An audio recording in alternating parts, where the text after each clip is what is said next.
kakao paw ndeke mar JKIA kuom thuolo mar higni 30 mano mabiro kapo ni deal makamano odhi mbele kendo kale yo makare. Kata kamano bende paro ni mano winjruok manyalo chopo kare kata manyalo miyo piny Kenya bedo kod dongruok kendo jo Kenya giwegi neno ka uchumi nyalo lokore to ka Dani osekao telo mano mar JKIA.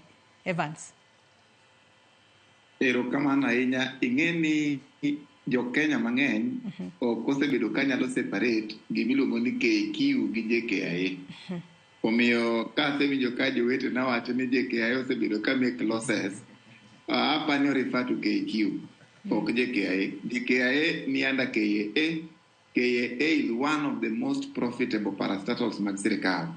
Omiyo kik wawuonduru jopiny ni JKIA has been making losses. Onge kama JKIA osebedo ka make loss. That's an airport.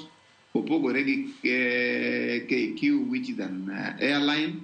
Airline no emo osebedo ka nigi changamoto achiel ariyo adek, to JKIA ni under KAA, gin under kata Kisumu International Airport, Mombasa, mago under KAA. To king'iye matut, that is one of the organizations mag sirikal mosebedo ka make profit. Koro Adani ok bi konyowa ni wa make losses. Adani no biro gi pesa ne ni mondo mi ka wayie gi terms ne mag pesa ne go mane private public partnership mano biro godo. To ka ng'ata aila no biro under such model ni mae paro mane an go, mae omenda madwa tiyo godo, to mae kaka dwa tiyo kode. Owacho ni odwa biro higa 30, omiye airport ma JKIA obede lwete. Jako wacho ni nitiere conditions manitiere kubiro kelo pesa ne kanyo. Mokuongo, wacho ni nitiere mana percentage mar staff mobro kao. Omiyo staff mar KAA kata JKIA gito gedede kanya. Magi gini gik monego wapenjore kapok wamiyo ng'ato thuolo ni kelo pesa ni kori riembo nyaka jotich mosebedo ka tiyo kanyo mo make sure ni that airport osebedo ka loso profit. Adieri mana kaka nachako wacho chakre chon, the issue mar public-private partnership manitiere Kenya ka ok en gima wendo, nikech kata ineno kaka Ethiopia bathe ka expand their airport. Nachaka nyiso kata Rwanda expand their airport, but it is very open and transparent. Marwa ni to ne nitie gi ng'ikruok koni gi koni.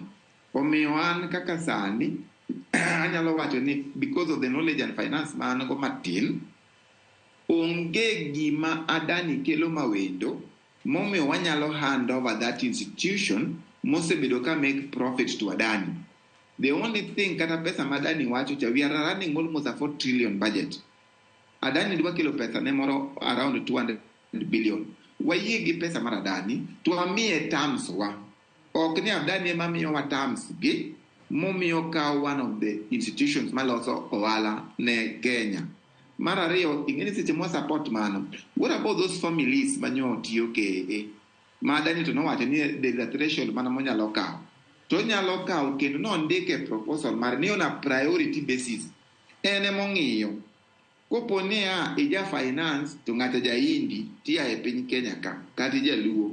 To dhi wacho ni nikech on priority nikech ne en pesa na, an finance ang'e mana manage ki India. To ng'iye gima rache mogik e wach Adani ni. JKIA ochung'ne issues mag intelligence mag ndeke madonjo Kenya ka. Manyiso ni king'iyo kata military intelligence ma Kenya, ok inyal yie ni kambi moro biro as such a strategic infrastructure ni en modwa manage nyaka the intelligence services ma iye kanyo. King'iyo proposal mar Adani, gin gigi duto te bedo handed over to them. Manyiso ni nyaka military infrastructure mosebedo ka bedo JKIA. Magi duto idhi kwa